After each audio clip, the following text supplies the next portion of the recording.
आज का ये एपिसोड शुरू करने से पहले एक छोटी सी बात। क्या आप भी अपना पॉडकास्ट बनाने की सोच रहे हैं? तो एंकर ट्राई कीजिए। ये पॉडकास्ट बनाने का सबसे आसान तरीका है। नंबर 1, ये फ्री है। नंबर 2, इसमें कई सारे ऐसे टूल्स हैं जो आपको अपने फोन और कंप्यूटर पर रिकॉर्ड और एडिट करने की फैसिलिटी देते हैं।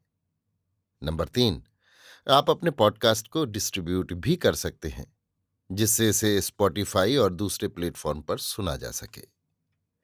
तो डाउनलोड कीजिए फ्री एंकर ऐप या विजिट कीजिए anchor.fm पर अपना पॉडकास्ट स्टार्ट करने के लिए। ये तो थी एक छोटी सी जानकारी, और अब शुरू करते हैं एपिसोड का सिलसिला। तो आज के एपिसोड में लीजिए सुनिए रविंद्रनाथ टैगोर के लिखे उपन्यास चोखेर बाली के हिंदी अनुवाद आंख की किरकिरी का भाग 12, मेरी यानी समीर गोस्वामी की आवाज में। महेंद्र एक दिन नाराज होकर अपनी मां से बोला, ये क्या अच्छी बात है मां? पराए घर की किसी युवती विधवा को अपने घर लाकर रखने की क्या जरूरत? मेरी तो इसमें कतई राय नहीं। कौन जाने कब कौन सा संकट आ खड़ा हो। राजलक्ष्मी ने कहा, है तो वो अपने बिपिन की ही बहू, कोई गैर थोड़े ही है। मेरे पास रहती है तो क्या हो गया? महेंद्र ने कहा, नहीं मां, अच्छा नहीं हो रहा। मेरी राय से उसे यहां रखना उचित नहीं।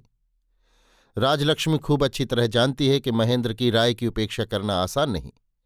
उन्होंने बिहारी को बुलाकर कहा, बिहारी, तो एक बार महेन को समझा के कह तो सही कि बिपिन की बहू के रहने से मुझे कितना आराम है। आखिर बुढ़ापे में मैं अकेली कितना करूंगी? तू तो जानता है बेटा, वो गैर हो चाहे जो हो, अपनों से तो आज तक मुझे ऐसी सेवा कभी नहीं मिली। बिहारी राजलक्ष्मी की बात का कुछ जवाब न देकर सीधा महेंद्र के पास पहुंचा। बोला, महेन भैया, विनोदनी के विषय में कुछ सोच रहे हो क्या? महेंद्र ने हंसते हुए कहा, सोचते सोचते तो मुझे रात भर नींद नहीं आती। अपनी भाभी से पूछ देखो, आजकल विनोदनी के ध्यान में तो मेरे और सब ध्यान भंग हो रहे हैं। आशा मुंह से तो कुछ बोल न सकी, सिर्फ घूंघट के भीतर से मौन तर्जन करके रह गई।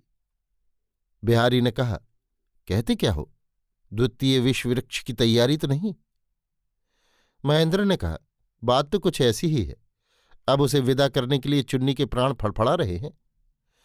घूंघट के भीतर से फिर आशा की आंखों ने कुटिल कटाक्ष से महेंद्र को डांट दिया। बिहारी ने कहा, विदा कर दो तो फिर पुनरागमन में क्या देर लगती है?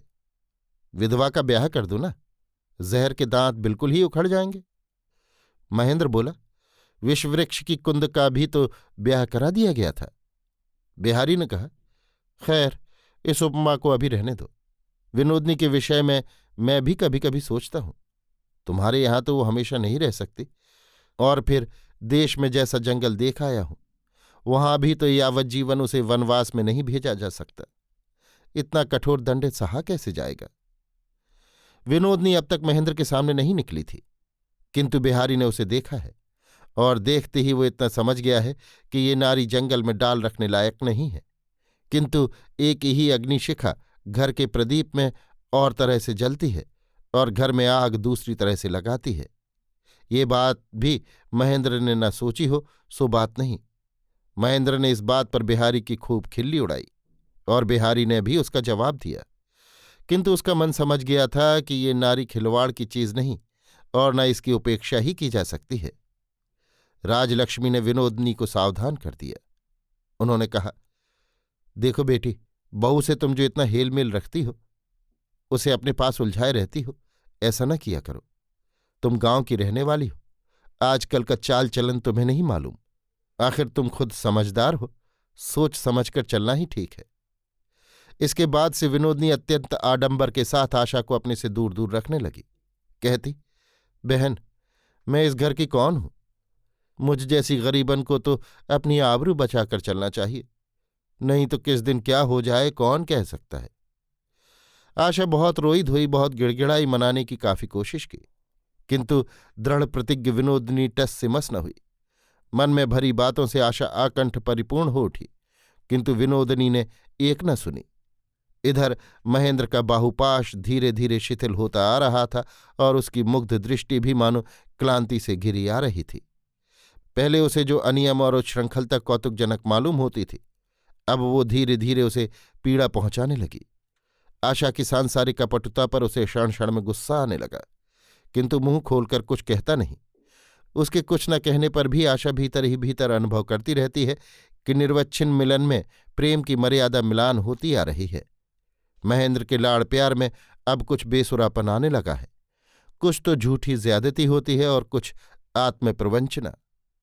ऐसे समय में भागने के सिवा बचने का कोई उपाय नहीं, विच्छेद के सिवा कोई दवा नहीं। स्त्रियों के स्वभाव सिद्ध संस्कारवश आशा आजकल महेंद्र को अकेला छोड़कर दूर दूर रहने की कोशिश करती रहती है, किंतु एक विनोदनी के सिवा वो जाए भी तो किसके पास। प्रणय की उत्तप्त सुहाग शैया पर पड़े पड़े बहुत दिन बाद अब महेंद्र की जरा आंख खुली और धीरे धीरे उसने अपने काम काज और पढ़ने लिखने में ध्यान देते हुए मानो जरा सजग होकर करवट बदली।